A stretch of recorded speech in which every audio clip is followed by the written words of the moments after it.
Hello everyone, I am your tech study buddy, your buddy while you study tech. This is my first video on this channel and I plan to start it with Git. Why Git? Even though I was using Git regularly for 10 years of my career, I would always hold my breath when it comes to Git. Now that I've made an attempt to understand it, it doesn't scare me anymore. Hence, I recommend you to do the same. What is it? Do not memorize all the commands, understand them. Okay, I would be explaining the concepts using my notes. Nothing fancy with my notes.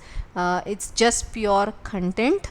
But I have created few diagrams for my understanding while I was studying. So I am guessing this could help you as well. So if you are interested in having a copy of these notes, please let me know.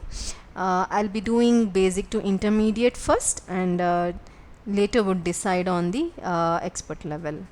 Thank you.